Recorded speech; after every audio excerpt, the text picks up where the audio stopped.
Item number, SCP-174. Object Class, Euclid. See Incident 174-A. Special Containment Procedures. SCP-174 is to be contained within Storage Unit 7 at Site-19. Removal of SCP-174 from containment requires the approval of 2 Level 4 personnel familiar with the entity. It is preferable to use personnel with high psychic resistance scale scores when interacting with SCP-174. All personnel in contact with SCP-174 are to undergo psychological evaluation. Those who display obsessive or protective tendencies toward the item are to be treated with Class B amnestics and monitored for 72 hours. Addendum to Containment Procedures. AAA./AAA./2000 AAA. Following Incident 174-A, SCP-174 and the main chamber of Storage Unit 7 are to be monitored at all times via video surveillance. Abnormal activity must be reported to Dr. X immediately. Furthermore, a GPS tracking device is to be installed on SCP-174 in order to expedite recovery should the item translocate outside of Foundation custody. Description: SCP-174 is a wooden ventriloquial figure measuring 53 centimeters from head to toe, with somewhat ragged clothing and slight damage to several sections. Judging by the item's style and state of repair, it dates from the early 20th century. The eyes and mouth of SCP-174 can be manipulated by means of a mechanism inside the figure. When viewed in peripheral vision, subjects report on occasion that SCP-174 is looking directly at them with an expression of longing or sadness. When subjects look directly at SCP-174, this anomalous expression is not visible. Viewing SCP-174 indirectly, such as in a mirror or live video feed, appears to increase the likelihood of this effect manifesting itself. Personnel in the vicinity of SCP-174 report a general feeling of sadness or sympathy directed toward the figure, but cannot explain any reason for these feelings. Prolonged exposure can lead to personnel personifying the figure to greater extents. Those with particularly low psychic resistance scale scores will in some cases begin to act as if SCP-174 were a living being. Example: cradling it as if it were a baby. When informed of their abnormal behavior, all personnel revert to standard behavior patterns for at least several minutes. Subjects who place SCP-174 on their hand report an urge to converse with it. When questioned, they frequently report that the figure is lonely and needs companionship. The subject will also begin speaking for SCP-174 and manipulating its expression.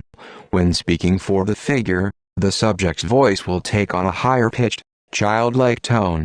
Recordings taken with high-sensitivity microphones have determined that at no point does the figure itself actually speak or make any discernible noise. Regardless of the subject's experience, the act will be almost perfect. The conversation will quickly move toward a discussion of the figure's emotional state, particularly in relation to its past, in most cases leading to the retelling by the figure of a story of how it was abandoned or mistreated. No one story has ever been repeated, and therefore which, if any, is true is unknown. Researchers have theorized that SCP-174 may have low-level telepathic abilities, as each story seems to be based around a theme that will have particular resonance with the current subject. Past this point, subjects will show great affection for SCP-174, and will attempt to protect it from people who come too close or try to interact with it, in some cases with deadly force. Subjects often refer to SCP-174 as their baby, or use similarly strong terms of endearment when referring to it. This effect persists for several hours after SCP-174 and the subject have been separated, and in at least one case the effect had not dissipated 2 weeks after final interaction. Whether the effect would ever have lessened is unknown, as the subject in question was terminated owing to lack of compelling reason for further study.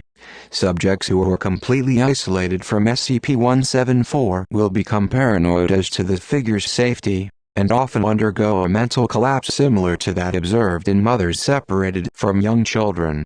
Class B or stronger amnestics have been shown to be effective in curing both the obsessive effect and the majority of any resultant mental trauma. However, almost all who undergo such treatment complain of feelings of loss and can become depressive. Addendum 1741. Experiment log, transcription of video footage. Subject, D14285, female, 21, no history of violent crime. Supervising researcher, Dr. X.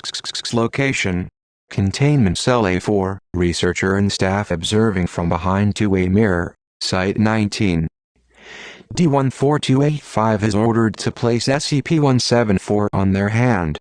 Subject does so after initial hesitation. After several seconds, subject begins a mundane conversation with SCP-174. After about 2 minutes, the subject asks SCP-174, "What happened to you?" At which point the figure begins to recount a story of how it was left behind and damaged in a house fire and subsequently discarded by its original owner. Note: subject's records indicate that her house was the victim of an arson attack in 19AAA. Subject begins to console the figure, and reassure it with standard positive statements. Figure remarks that it is lonely and wants to find friends. Subject begins to punch and pound the door with their free hand. When guards enter the cell sidearms raised, the subject recoils to the corner of the cell, cradling the figure and whispering to it. Exact words not picked up by microphone. Guards succeed in removing SCP-174 from the subject, and leave the cell. At this point the subject screams, "They have him, my wonderful baby," and begins punching and kicking the door in a futile escape attempt. Note: at this point Dr. X ordered the experiment concluded. D14285 was terminated after attempts to calm her failed. This experiment was one of the first conducted with SCP-174, before the efficacy of amnestics had become apparent. Addendum 1742. Incident 174A on AAA./AAA. 2000. AAA. Dr. X entered Storage Unit 7 to find SCP-174 sitting on the floor next to its containment unit, looking directly at the main entrance door. The door to SCP-174's unit had been sealed shut, with no access having been logged in the previous week. After being replaced in containment, video surveillance was installed within Storage Unit 7 as a precaution against future translocations, and the GPS tracking unit was attached to SCP-174.